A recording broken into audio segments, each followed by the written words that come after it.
तो चलिए फ्रेंड, जो जोड़े वाले कंजक्शन हमने देखे थे उनसे रिलेटेड कुछ एग्जांपल देखते हैं। देखिए एग्जाम में कैसे एरर आते हैं। देखिए, no sooner did he see me when he run away. No sooner did he see me when he run away. तो देखिए, हमें पता है कि नो सूनर के बाद हमेशा देन का यूज होता है। देन, तो no sooner did he see me when, तो देखिए यहाँ पर एरर बन रहा है। ये व्हेन नहीं आएगा, यहाँ पर क्या आएगा, देन आएगा। Then, no sooner did he see me then he run away. जैसे ही उसने मुझे देखा, देन ही रन अवे, तब वैसे ही वह भाग गया।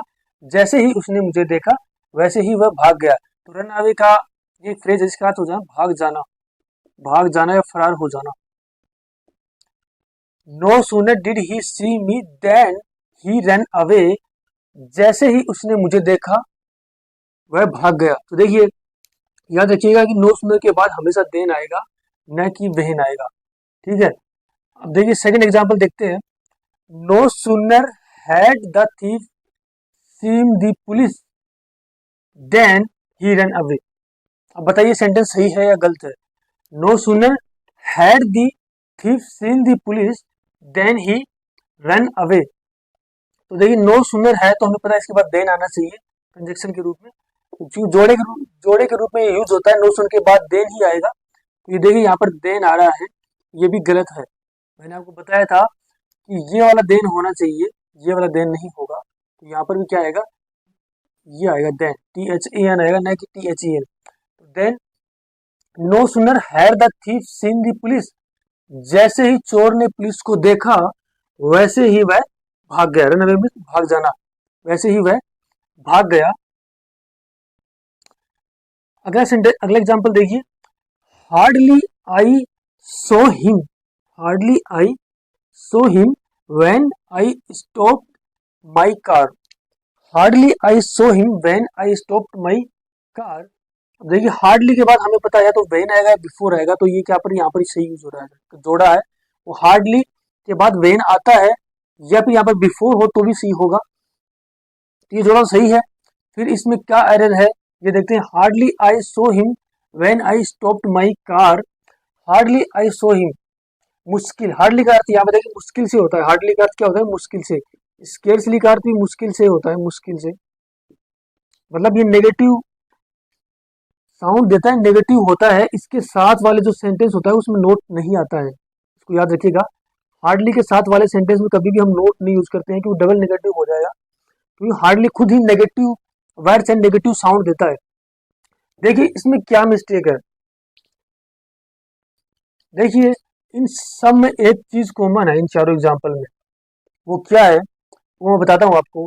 देखिए, जोड़ा तो इन सबका अलग अलग होगा। हार्ड नो सुनने का जोड़ा अलग होगा, हार्डली का जोड़ा अलग होगा, लेकिन फिर भी इन चारों में जो एक सिमिलरिटी है इन चारों एग्जाम्पल्स में, वो क्या है देखिए।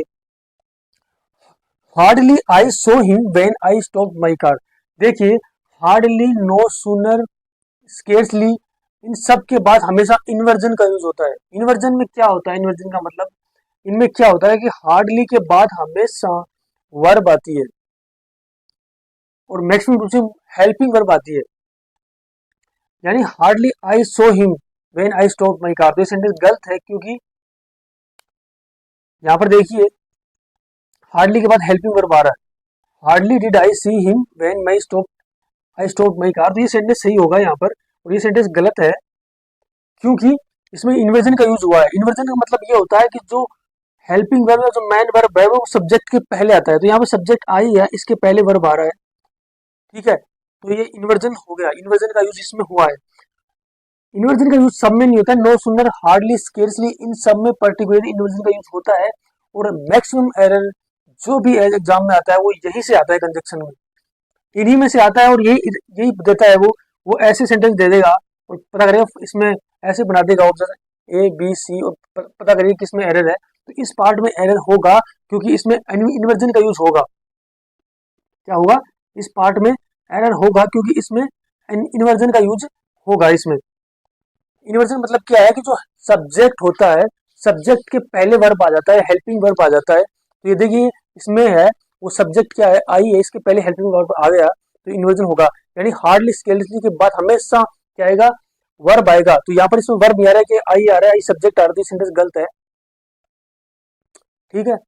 और यहीं पे सेम अगर हम यहीं पे देखें तो देखिए no sooner did he saw me when he run away. तो देखिए इसमें भी यहाँ पर देखिए मैंने कहा था कि नो सूनर, हार्डली, स्केर्सली वाले जो कंजक्शंस हैं उनमें इन्वर्जन का यूज होता है। तो देखिए इसमें भी सब्जेक्ट ही है, सब्जेक्ट के पहले क्या आ रहा है, हेल्पिंग वर्ब आ रहा है।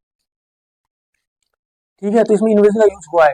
इसमें भी इन्वर्जन का यूज हुआ है। देखिए द थीफ सब्जेक्ट है, इसके पहले क्या आ रहा है, हेल्पिंग वर्ब हैड आ रहा है। इसमें भी इन्वर्जन का यूज हुआ है, तभी सेंटेंस गलत है। ठीक है, तो इनमें इन्वर्जन का यूज होगा, यही से ही मैन एरर आता है, या फिर तो जोड़े के रूप में यहाँ पर एरर दे देगा, या फिर इन्वर्जन में दे देगा। अब देखिए एक चीज और देखिएगा, जो भी हमें पता है कि डू, डज और डिड होते हैं, इनके बाद मुख्य वर्ब की फर्स्ट फॉर्म आती है। तो देखिए यहाँ पर सी आ रहा, no sooner did he see मी, यहाँ पर सो होता तो भी गलत होता, क्योंकि डिड के बाद हमेशा क्या आएगा, मुख्य वर्ब की फर्स्ट फॉर्म आएगी। डज के बाद भी मुख्य वर्ब की फर्स्ट फॉर्म आती है। ठीक है, इसको भी याद रखिएगा।